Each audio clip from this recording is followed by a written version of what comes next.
Hi guys, कसे आहात तुम्ही? तर welcome back to my YouTube channel. तर आज काय आहे ना, आज जरा स्पेशल जेवढे रहस्यमय आहेत ना प्लेसेस, त्यांच्याबद्दल एक असं रहस्य आहे जे नासाला पण आत्तापर्यंत समजलं नाही आहे की हे नक्की काय आहे. तर ते प्लेस, तर ते ठिकाण आहे माउंट कैलाश पर्वत. तर जे स्वतः महादेवांचं आणि देवी पार्वतींचं निवासस्थान आहे हे सगळ्यांनाच माहिती आहे. तरी पण मी तुम्हाला आज त्याच्याबद्दल काही रहस्यमय काही गोष्टी सांगणार आहे. तर ह्या पर्वताबद्दल अनेक गोष्टी सांगितल्या जातात. म्हणजे भारतीय संस्कृतीमधील स्कंद पुराण, मत्स्य पुराण यांसारख्या म्हणजे अनेक पुराणांमध्ये कैलास पर्वताचे वर्णन स्वतंत्रपणे करण्यात आले. त्याला कैलासखंड असं पण म्हणतात.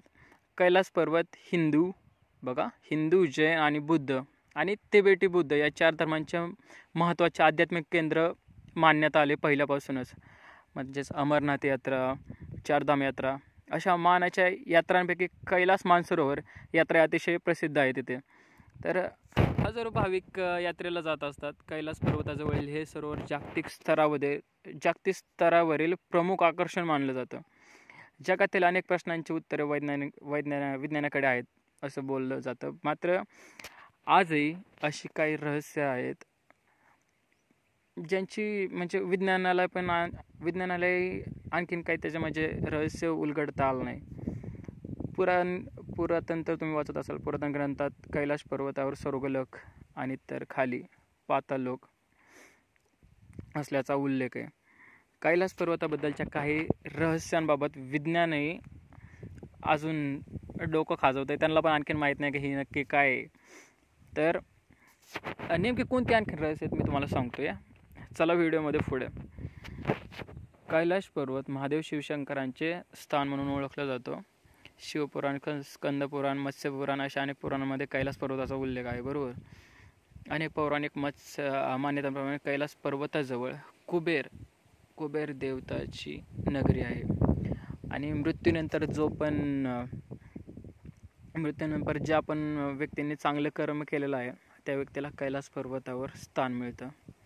आणि हे पुराणांमध्ये पण लिहिलं आहे. जगातील सर्वात रहस्यमय पर्वत म्हणून कैलास पर्वत ओळखला जातो. सर्वात रहस्य. रामायणात कैलास पर्वताचा उल्लेख आढळून आलेला आहे. अनेक शास्त्रज्ञांनी कैलास पर्वतावर संशोधन केलं. मात्र रहस्यमय आणि अद्भुत गोष्टींबद्दल ठोस माहिती कोणालाच आणखीन लागलेलं नाही. आणि त्या पर्वतावरती कोणीही चढू शकत नाही. हे सगळ्यात महत्त्वाची गोष्ट आहे. तुम्ही जर माउंट एव्हरेस्ट वगैरे 3-4 गोष्टी बघत असताल आणि तुम्ही जर म्हणत असाल मला पण ह्याच्या अजिबात डोक्यातून विचार काढून टाका. तिथं अशा शक्तींचा वास आहे म्हणतात जे आपल्या विचार करण्यात तर जाऊ द्या, आपण कधी विचार पण करू शकत नाही. अशा आपल्या आध्यात्मिक जे आहे ना जीवन, त्याच्या पलीकडचे सगळे तिथे त्या पर्वतावरती अशा शक्ती आहेत. त्याच्यामुळे त्या पर्वतावरती कोणी पण चढू शकत नाही, कोणीच नाही. तर चला पुढे जाऊया. पृथ्वीच्या एका बाजूला उत्तर ध्रुव आहे, ते तुम्हाला माहिती आहे. त्या साईडला हिमालय आणि दुसऱ्या बाजूला दक्षिण. बरोबर. विशेष म्हणजे ह्या दोन्ही ध्रुवांचा मध्य जे आहे ना तो हिमालय पर्वत आहे, उत्तर आणि दक्षिण.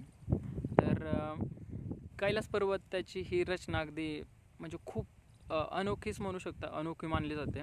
जगातील सर्वात उंच मानल्या जाणाऱ्या माउंट एव्हरेस्ट शिखरापेक्षा कैलास पर्वत तब्बल 2000 मीटर उंचीने कमी आहे. तरी पण ह्याला आत्तापर्यंत कोणीच चढू शकलं नाही. काही जणांनी केली होती हिंमत, ती तुम्हाला नेक्स्ट व्हिडिओमध्ये दाखवेल कोण कोण होते ते आणि त्यांचं काय झालं.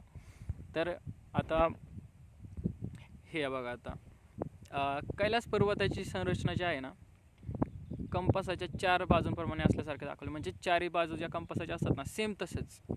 ठीक आहे. आणि सर्वात उंच पर्वत असलेल्या माउंट एव्हरेस्ट आत्तापर्यंत सुमारे 7000पेक्षा अधिक जणांनी चढाई केली आहे. तुम्ही रिसर्च पण करू शकता गुगलवरती. 7000पेक्षा जास्त जणांनी माउंट एव्हरेस्ट चढला आहे. पण कैलास पर्वत आजपर्यंत कुणीच नाही सर केला. कोणाचीच हिंमत पण नाही झाली. आणि ज्यांनी केला त्यांचं तुम्हाला मी एक सेपरेट व्हिडिओ बनवेल त्याच्यापेक्षा. ठीक आहे. तर आणि वैज्ञानिक दृष्टिकोनातून विचार केला ना तर पर्वताचा उतार 65 डिग्रीपेक्षा जास्त आहे. 65.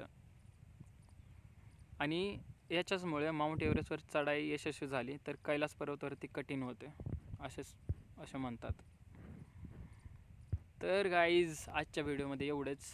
तुम्हाला जरा चॅनल आवडला असेल तर लाईक आणि सबस्क्राईब करा. हिमालय पर्वताबद्दल आणखीन रहस्यमय खूप काही गोष्टी आहेत, खूप काही त्या एका व्हिडिओमध्ये नाही सांगता येणार. मी ह्याच्यावरती खूप व्हिडिओज बनवेल मी. तर तुम्हाला व्हिडिओ पसंत आला तर लाईक आणि सबस्क्राईब करा. Thank you so much guys.